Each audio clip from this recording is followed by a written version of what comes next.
everything is happening in consciousness. And consciousness does not even require a physical body. There's one consciousness. We're all in it. We never left it. So what happens when you die? Nothing, because you never left consciousness. Nothing is happening in the brain. It's just a bunch of neural coordinates. It's all happening in consciousness, which is a beautiful thing. Consciousness is primary.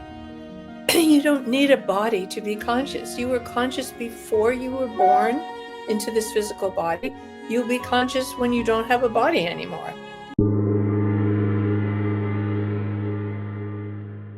Welcome to the Consciousness of the Way. I am your humble servant and seafood, Taoist Master San Qing. Another day in paradise. It's good to be me. I want to welcome to the podcast this incredible being, Susan Plunket. She is an author and a psychologist and offers many things discovering the deeper meaning of consciousness in all aspects. Welcome to the podcast, my dear friend. Thank you for having me.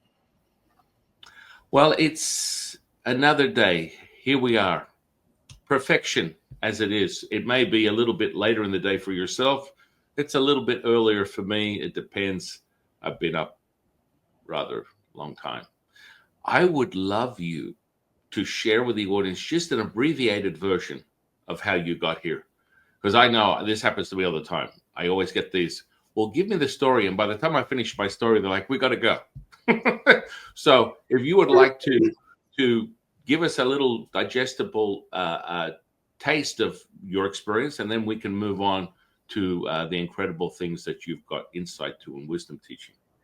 How I got here on Earth, or how I got to this place of awareness right now. What was the summation of your journey? Right. With a lot of help from mostly disincarnate beings, and a lot of humans too. But I would have to say, probably the most profound teacher I still have him. I'm 77, and he came into my life in my early 40s. And his name is Munke. And for many, many years, I knew he was a disincarnate being, and he talked to me, but I didn't know that what he was actually. And there's an interesting story about how I found out. One time, over 40 years ago, I was very worried that my father was dying. And I communicated to Munke my fear, and he said, well, what are you so afraid of? And I said, I don't know, that I just want him to, have a good transition, to know how much he's loved. And he said, and I don't want him to be scared. And Munke said, well, maybe you should just accept however he feels, if he feels scared. And then he said, he isn't dying. Anyway, by the way, he isn't dying now. But if you want, when he does die, I will be with him, because such is the power of a child's prayer. So fast forward 20 years. I'm in the hospital by my father's deathbed, and he dies. And a few days later, we have the funeral. And on the way home from the funeral, my daughter says, oh, look, there's a psychic fair. So me being me, I pull into the place, and there's wonderful psychics, maybe 20, gathered from all over. And I'm just drawn to one. I go to her, and immediately she says, your father's here, and he wants to thank you for the cashmere socks you put on him in the hospital. And he wants you to know that golden angels came for him, and one of them was sent by you with the name Munke. That was how 20 years after my relationship with Munke began, I discovered he was a golden angel. Because although I had said to him, years before, well, how did that happen to you when you were human? He said, my dear, I've never been a human.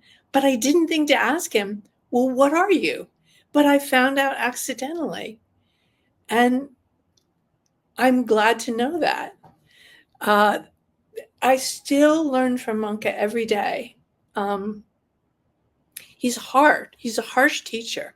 He always blasting your ego, like hammering away at it, and I appreciate that. So he's the most profound of the teachers that I've had. I mean, I could just weep thinking of him. I mean, I say him. He's not a him. I mean, he's not a sex, I think. And he's never been a human, so. But I am so profoundly grateful for Monka. Hope you're listening, Monka. So that's how I got here, mainly him, but other teachers, other books. Seth, when I was very young, in my early 20s, I read Jane Roberts' stuff on Seth. Later, I read the raw material. Those were important teachings along the way also. Mm-hmm. And then just visitations, insights. Yeah. Probably dropped in by teachers, probably often Monka if I didn't even recognize the vibration of Monka, but I recognize that specific vibration generally. So currently, biologically, through your own admission, you've been on this earth 77 years in the flesh. Right. The question I ask you now is who is your current teacher in your journey? It's still probably Monka, even though I don't have regular visits. Every morning, as just my practice, and I feed the dog and the 2 cats. I have a Labrador Retriever. Unlike you, drinking your oolong tea, I drink coffee. And then I sit with my coffee and I read all my Monka journals. I just read one date every day just to get my mind set. I apologize. That's okay. Life happens. 6:52, I will remind my dear devoted editor and assistant by the name of my wife to edit that out. Yes.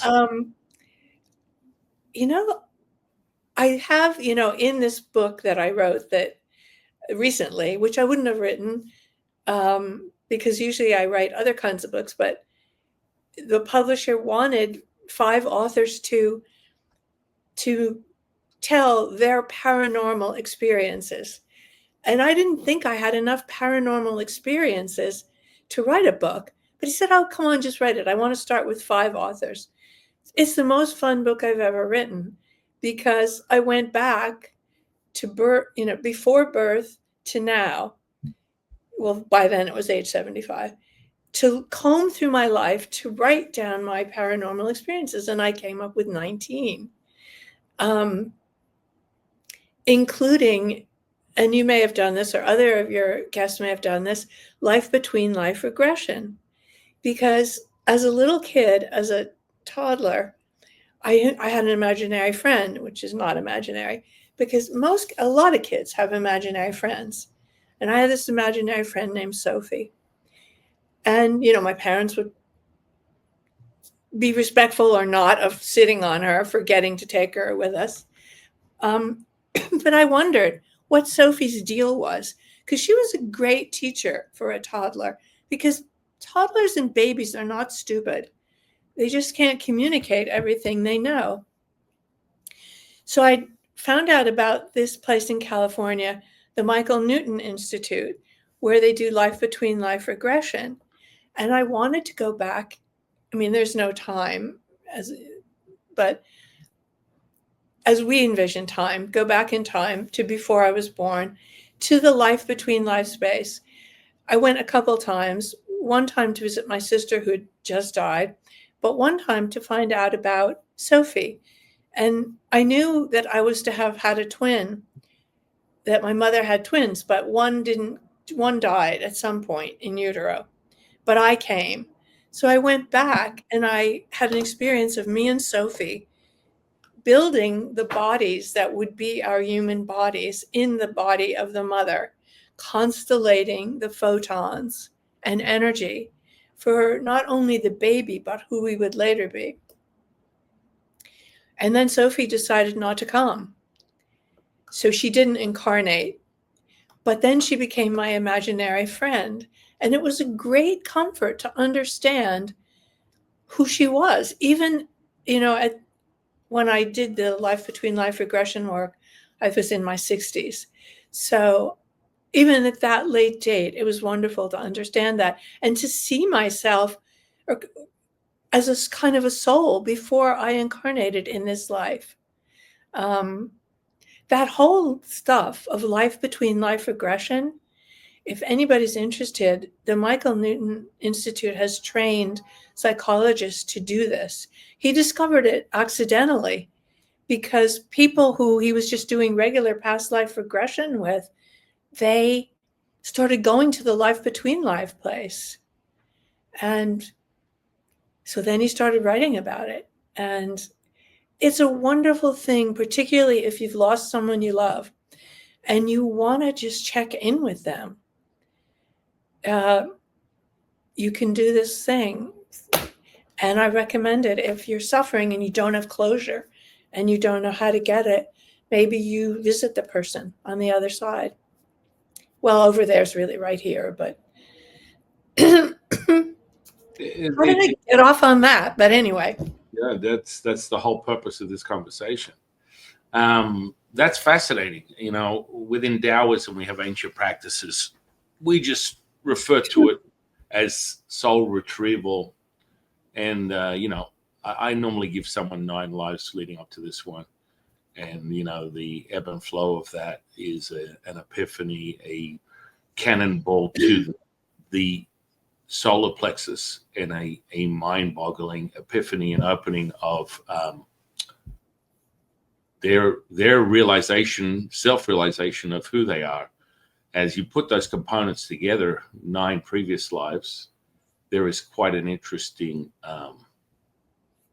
sobering reality that comes with that. And it's exciting for the seeker as they nurture that. It's just part of the path of sensory perception and cultivation within the alchemical process for Taoism. So the alchemical process is always deeper into the regulation of the elements, and then furthermore, once we solidify that, it opens a gateway to the imagination, which then gives you all the senses that you can imagine. And people are like, well, how many are there, Jifu? And I'm like, well, it's quite simple.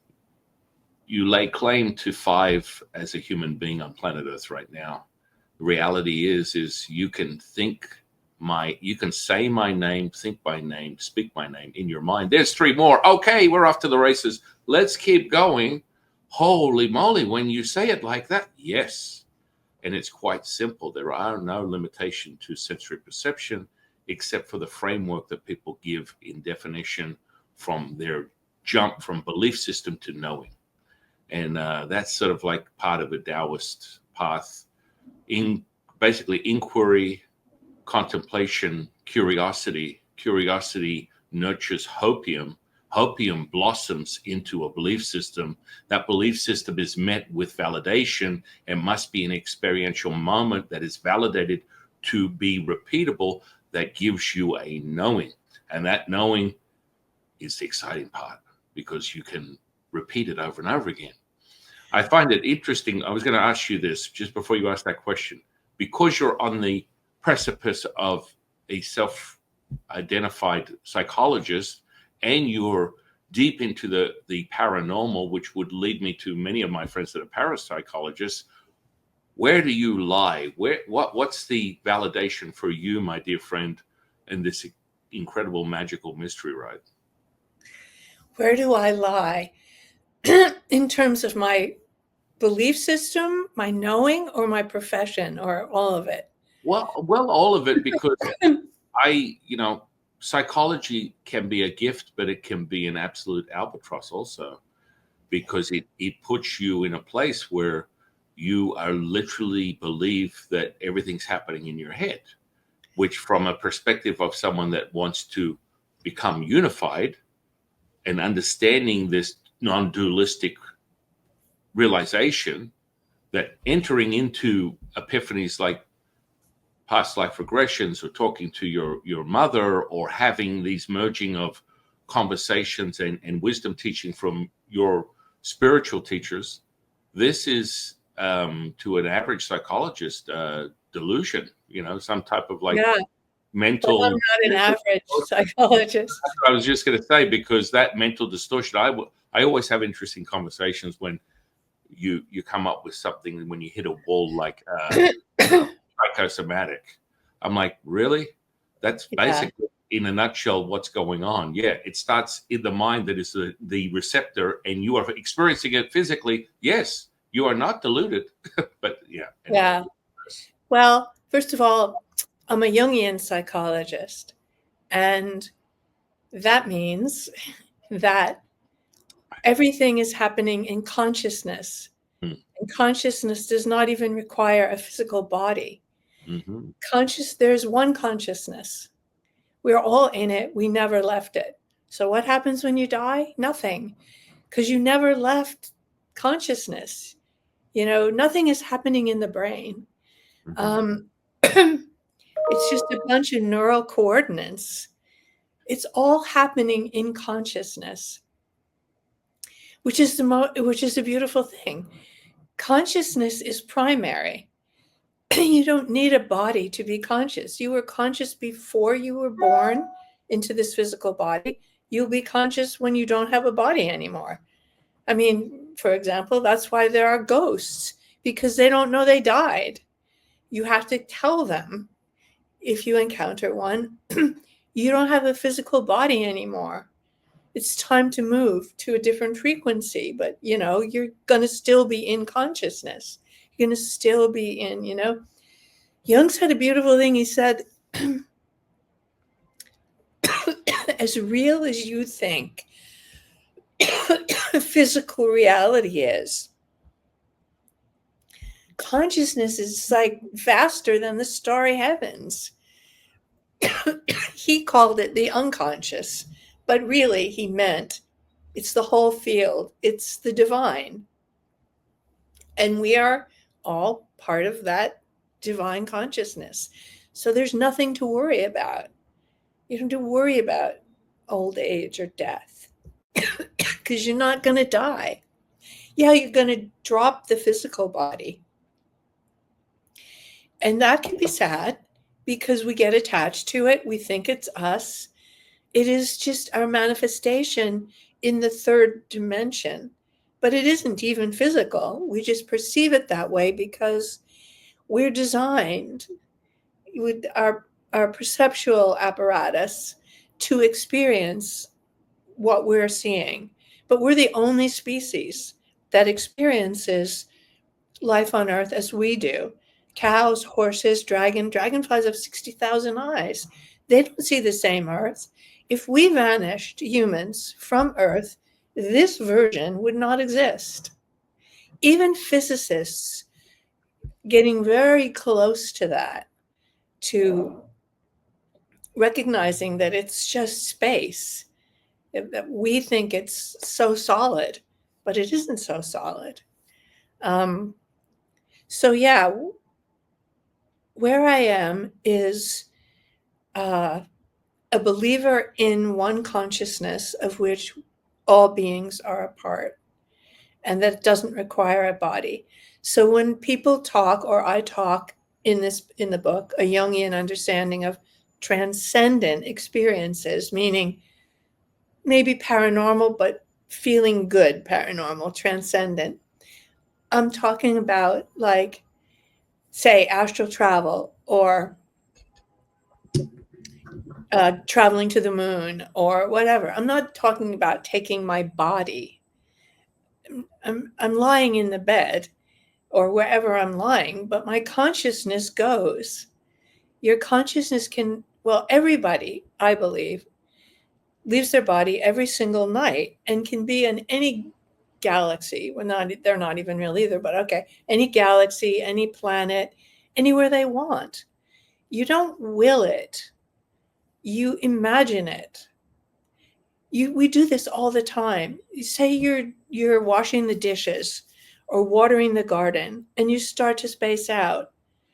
You've left your body, and whatever you're imagining, that's where your consciousness is. That's why you jump if someone comes up behind you, like, because you're jumping back in. So our consciousness is not always, it's around the body, but it's always traveling when you're awake and asleep. If you daydream, you're not in your body. When you dream at night, whatever you're dreaming of, that's where your consciousness is. You come back in, usually before you wake up. But if you come back, some people wake up and they realize they're out of their body still. And that freaks them out because they see the body lying on the bed. That's one of the things I write about. That's a normal experience that people can have. Then they're forced to realize, well, how am I seeing? Because my body, the eyes that I usually look with are in that body on the bed, but I'm over here because you don't need eyes to see, when you're in your subtle body, your light body, which surrounds normally this body, except when you're dreaming. So I guess most psychologists probably wouldn't have the same belief system as I do. Jungian psychologists, that is people who follow the work of Carl Jung, because Carl Jung had an intense relationship with his unconscious and with the collective unconscious, Jungians are more apt to be comfortable with the things that I'm saying about consciousness. The early Jungians just talked outright and said the unconscious is the divine. The unconscious, we're all part of it. It's the oneness. We're all part of it. Nowadays, modern Jungians are more careful. They don't use the word God. They don't use the word divine. I do, but many don't. They just talk about the unconscious. But Carl Jung meant the unconscious was the oneness, was God. And that's what I believe myself, based on my experiences and a lot of study of him. Yeah. I mean, it personally, my journey consciously, almost, I keep getting reminded of this, over 30 years teaching people internal alchemy. It's an interesting path. The highest level of ascension for a Taoist is direct source channeling and being quite aware of it. I have a relationship with my teacher that I evoked or remembered over 36 years ago, and I haven't he hasn't left me. We're in communion on a second by second basis. I see him as I see you. I hear him as I hear your voice, and I'm far from deluded. It just so happens just after this podcast, I'm going to do an exorcism on someone who has a deep-seated belief system in the deluded state that someone has identified them as being schizophrenic, yet they don't believe that at all. And so all these things and exorcisms are, for me, the normal, and I've been doing them for so long, being taught in my lineages of Taoism, 2 lineages, one 66 generation holder, the other one 126 generation holder. These are ancient rituals. They're to exercise and unravel something that is a disturbance, a what I like to call a stage 5 clinger. And, as you start to become more aware, you become familiar with your ability to have dominion over these energies and not have them control you. And so it's more an understanding of how deep you can go and what are the validators and the indicators that you have the ability to witness this exercising of something that would be conceived or defined as a hindrance that you have no control over, and too bad, you need to live with this disorder forever in your Right. natural born life. And that's really, I always tell people, this is exactly what happens. People that have these awakenings and access to information, yet they're not familiar with how to turn it off or direct it, or have a communication that they feel comfortable that they're not being diagnosed as psychologically disturbed. Yes. You probably have a lot to say about that. I'd love to hear it.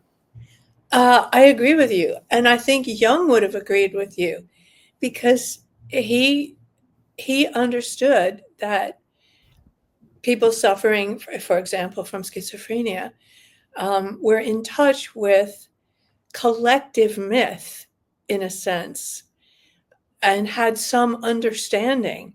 What makes things like that difficult is that the mainstream consensual reality doesn't accept these experiences, so labels them as aberrant. And the other thing is, because we're so conditioned growing up, educated and socialized, that we don't accept certain things about ourselves either. We think they're aberrant. And so there's suffering. If you don't get in with the program, as a schizophrenic can't, they have something, but instead of it being a gift, it's causing them pain.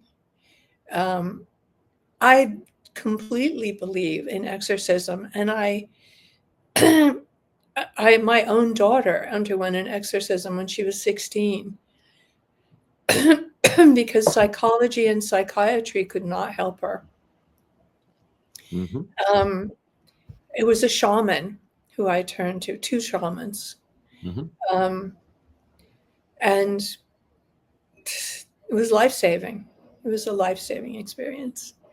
So, I mean, being a psychologist, and her father was also a psychologist, we did look to other psychologists and to psychiatrists for help. Nothing touched this. So only the shamans were able to help her. So she's now almost 31 and living in consensual reality happily. But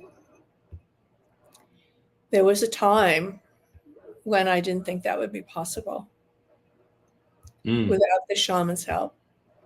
Yeah, I mean, it's a deep understanding. When we talk about Jung, the substance, you are in as you've mentioned it, people perceive this as a three-dimensional reality, a realm, whatever you want to call it. The reality of realities within a Taoist path, it's quite simple. It's a bellows. We perceive reality as a bellows. Everything is contracting and expanding at the same time. You're all things and nothing at the same time.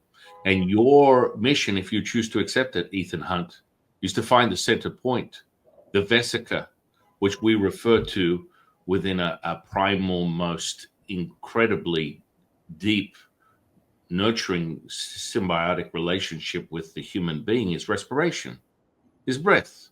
And when you return back to that, between yin and yang is the answer to all things. We call that the primordial mother, the Wu Ji, the center point, where you take your yin and yang, you drop that template on reality, and you find the answers instantaneously, because that center point is within everything.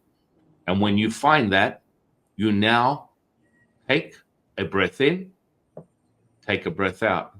You have now harnessed that primordial knowing. And with that, you pause between the two breaths, and you identify what we call the absorbing of the riches, where you now have a visceral feeling where you're saturating the cells with this chi, this prana, this universal unified state.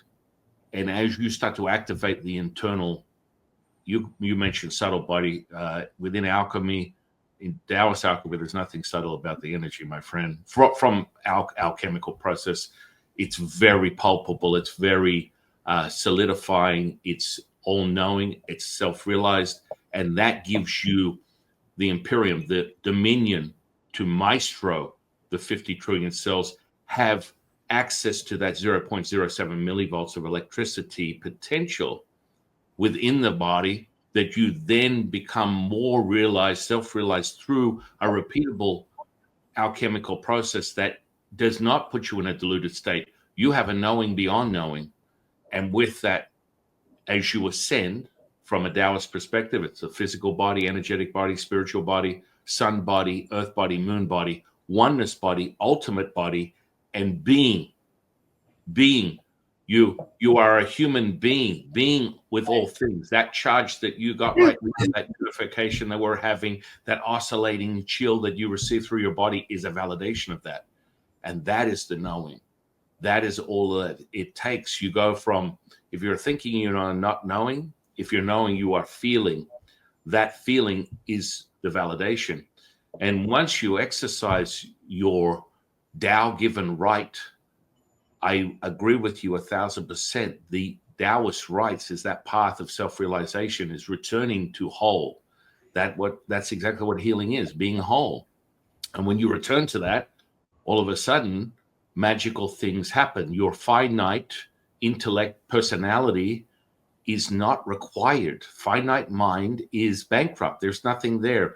If you do only one thing and you step out of the way, perfection reveals itself. You are not, I love the way you say, I always mention this.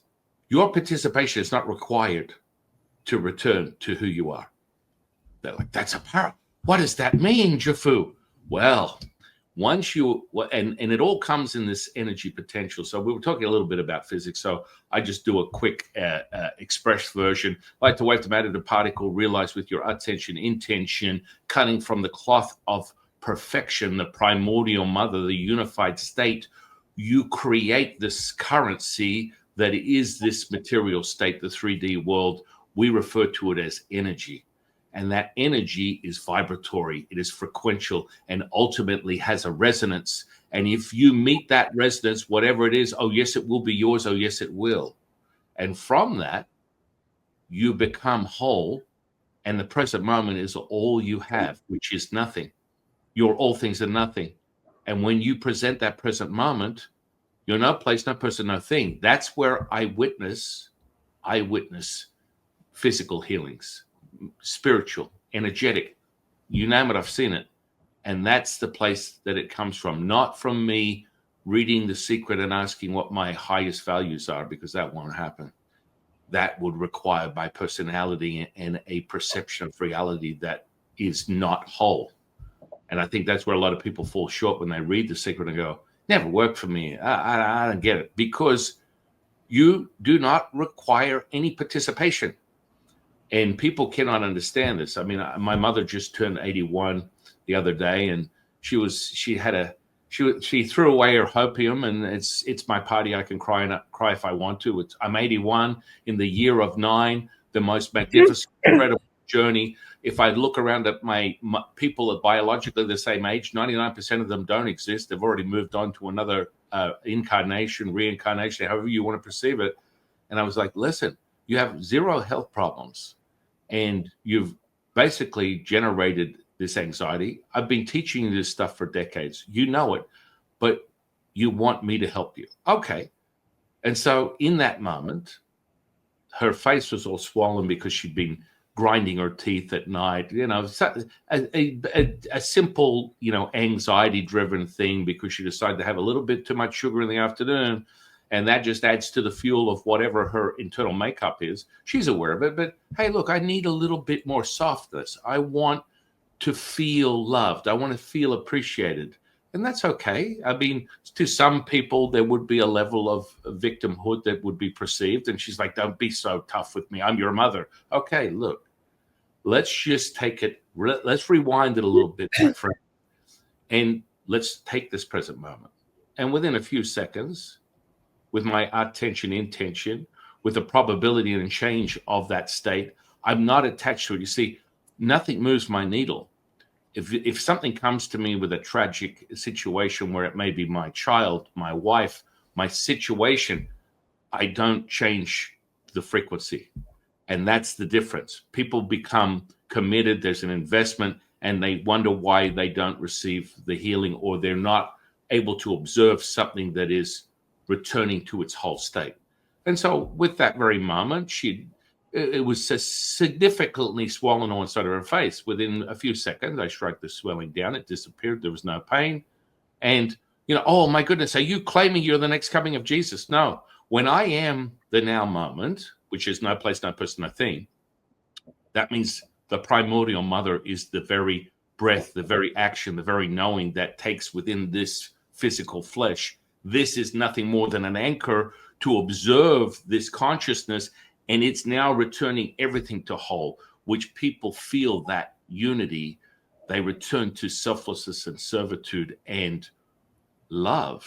And what's the seeker's journey within that labyrinth of psychology is to go back to that unified state. Once they move past that, all of a sudden, we realize our superpower as a human being. The superpower is the sentience. The sentience within that, guess what? Deeper within that human condition is the most incredible superpower. It's called empathy. And now you're off to the races. I will take a pause right now, my friend, and maybe you want to share with that. Wow, that was a bit to digest there. Now, I think the energy, the vibration of empathy, gratitude, and compassion are transforming. They're part of alchemy. You speak eloquently of alchemy. And Jung, the last thing he studied in his life, probably the last 30 or so years, his deepest study was the study of alchemy. He loved the various stages of alchemy, and he likened them to the evolution psychologically of a person, understanding that they are much more than physical, because he believed that the work on oneself never ends. Well, finally ends, if this never really probably happens in one lifetime or the current lifetime, is the realization of one's own divinity, of one's part of the oneness.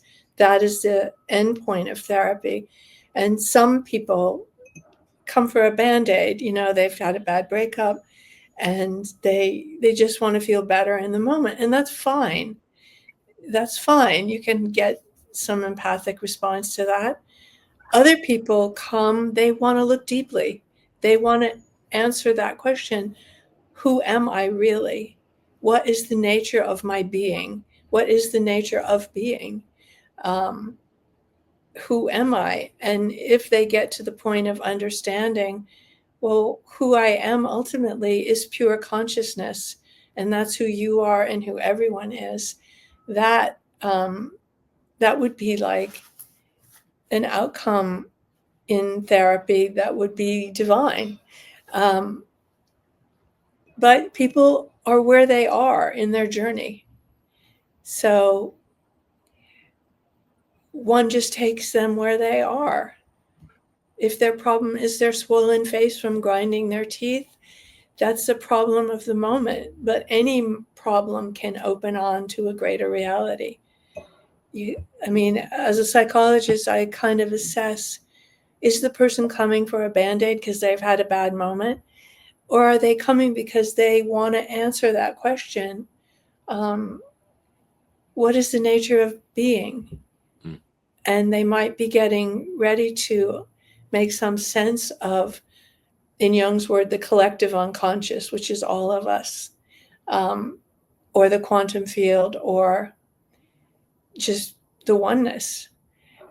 That is really what my life's purpose is for me, is to remember in each moment to be observing my ego and what it wants, because anything it wants that is not pure consciousness is just an ego desire.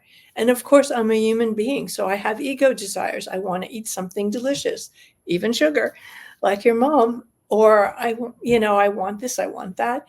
But to be continually aware, this is something from Munka, my teacher. He said, one definition of enlightenment is continual awareness of the ego. You don't have to slay the ego. You don't have to kill the ego in Munka's teaching. Just continual awareness of the ego, just awareness of it, allows you to open to a greater consciousness. Munka also said, anything that you want that is not consciousness, that is not divine, that is not God, is the ego wanting. So just recognize it. And you're on earth, sort of. So just, you will have wants. It's okay. You want a child. A young couple wants a child. They might want a house. This is fine. Just understand what part of you is wanting that. And that you have another aspect. There's another aspect to each of us that only wants divinity, that only wants bliss, that only wants that moment that you were talking about, where you're just in that one moment. Part of us wants that, but we're complicated. We have this ego that wants other things, and we don't have to hate it. We just have to be aware of it. And that's part of the work that I do with patients. Like, okay, you can want a baby, you can have a baby, but you can also keep one eye on your own divinity, because that's where the bliss is. You might be happy having a baby, but the real bliss will come from something else. Most young people, they're not ready to look at that. But someone gets over 50, then you can start to talk to them about things.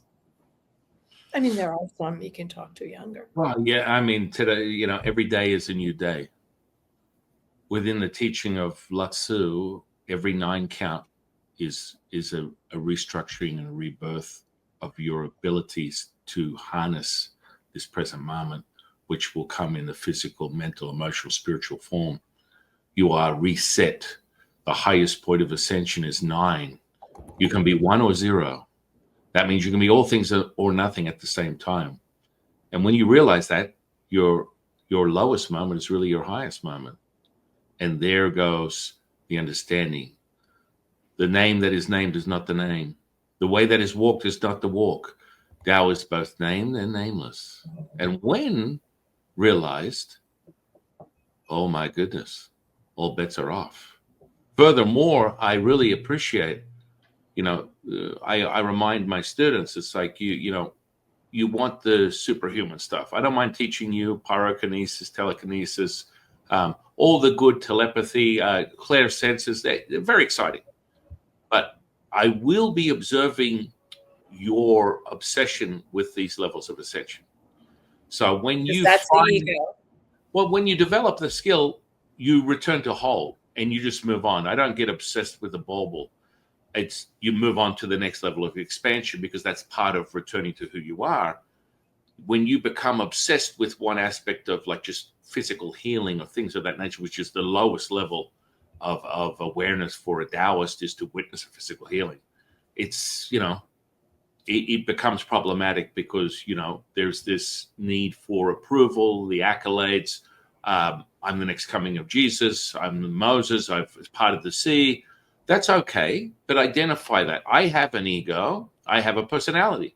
I love chocolate bonbons, driving my side-by-side in the desert 100 miles an hour, and watching Netflix. That has nothing to do with I do not participate when I witness a healing, witness a transformation, a return, witness someone returning to who they are.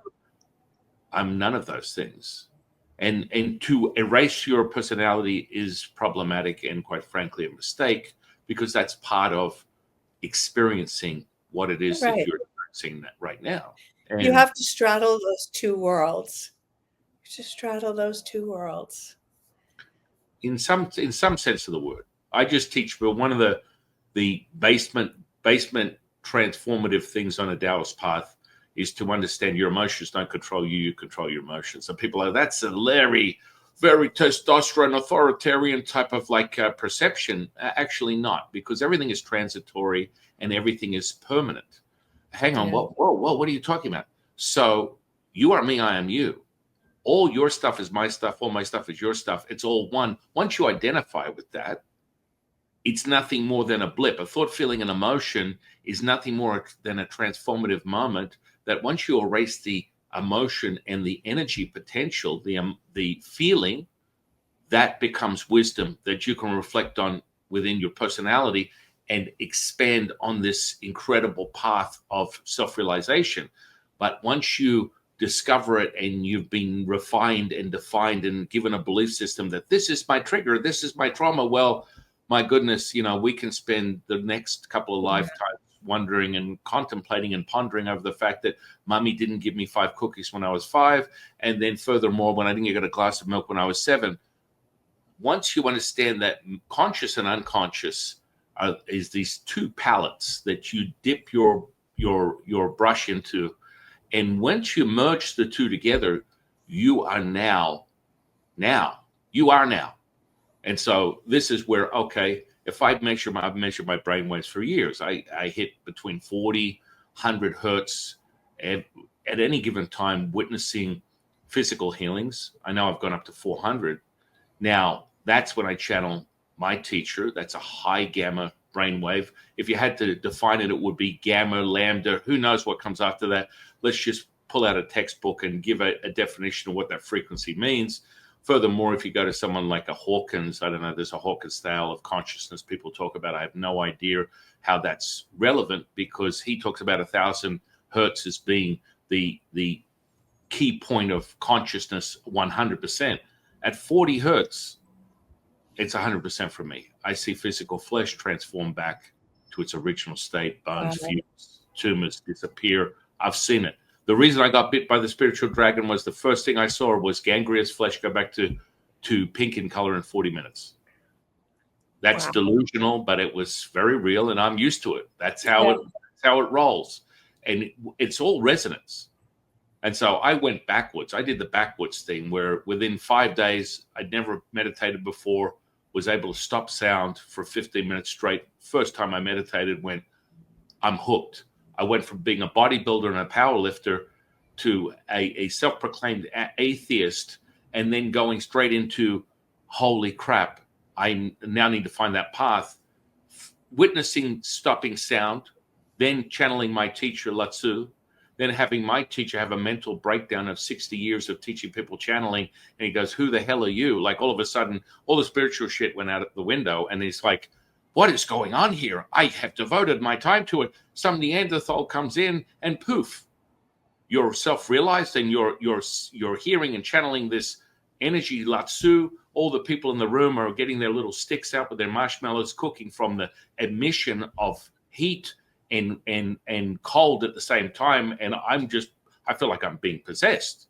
And within the same week, I went from that to then clairvoyance, learning clairvoyance, reading him, having an epiphany that he was looshing. This is a word from Bob Monroe, looshing and siphoning energy from his students for the last 20 years.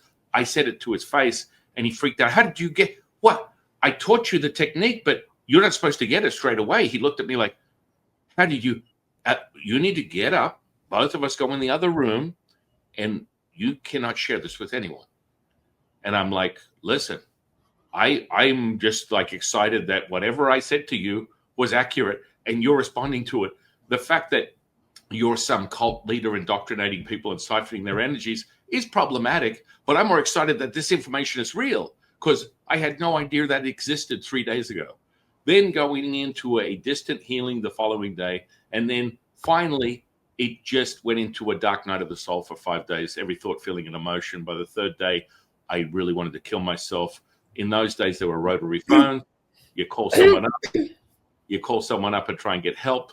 People like yourself, I wish I knew. This teacher was like, oh my goodness, this is what we call a breaking. This is amazing. No, I wouldn't wish that on anyone. Being able to be deterred by something benign as sitting in a movie theater, being distracted by all these things happening to me at once. I see a naked woman walk across the screen. I throw up in front of the person sitting in front of me. And so this purging is what, most people consider breaking or transformation, awareness. I don't wish it on anyone. It happens because it's such a deep-rooted thing within the physical flesh that some people have a darker ride than others. And this furthermore coins the definition be called the shadow work from your dear friend Carl Jung. A lot of people get deeply embedded into that, which in my opinion could be problematic because, yin to a Taoist is the absorption of all colors. Yang is the emission of all colors. And the center point is where you get the secret source. If you start defining it through your as you mentioned, your ego, this can be problematic. Presenting itself in a certain structure, a construct, which furthermore brings in the belief system. I've had many students that want to be badass exorcists, and they bring in hordes of these entities. And, I spend most of my time just exercising them instead of having them learn techniques to dissolve themselves, because Hollywood is so good at abusing, these seeds of information and turning them into nonsense. But it does end that way. And, that happened quite successfully when I was doing a channeling class about 30 years ago. My mother goes, oh, let me do that class with you. I'm like, sure. And one of the students, literally, I exercised an entity, it came out, and she spun around, threw herself across the room. And my mother's like, this shit is real. Yes, it is. Very real. But I'm pretty sure you have those stories in relation to the paranormal where you're dealing with this stuff and it's so ingrained into someone's journey. Sometimes there's no other alternative. But personally, any entity I've ever come across, it always ends with, okay, you got me. Love. And then they just dissolve and return back to the source that will then create something else for another person to start to observe and realize what is necessary for them to expand and return back to their own selves. Only once in 36 years did I ever have a negotiation with a low frequential state that was literally 3 hours. And it was a much deeper layer where this girl was raped and murdered, and she was waiting for her parents at her house. And my clients had actually purchased this house, and she was basically hanging out there, but didn't realize she was being possessed by this other entity that was really the puppet master to her. So we have two layers. You have this innocent earth being waiting for her, and the entity that was possessing her at a much deeper level. And so that was luring this husband and wife and their 3-year-old child into the kitchen at different times, and none of them were sharing this information. It took me sitting down going, okay, I've got to exercise this place. There's a couple of things that can take place. If this is problematic and it doesn't happen, we'll just bulldoze the place. It's not a big deal. What are you talking about? Well, sometimes it gets so deep that there's just no return, and they would rather bury their feet in the ground and just make this the most unpleasant place to be in. You need to move on to something else. But it's your belief system that has given them the beacon to help you realize this state of fear, because it's all within you. Does that make sense? It does. And on that note, that sovereign note that it's all within each of us, I got to go to my office. There you go. Look at that. Thank you very much for having me on, and keep up the good work. Yeah, I look forward to some potential time continuing this conversation.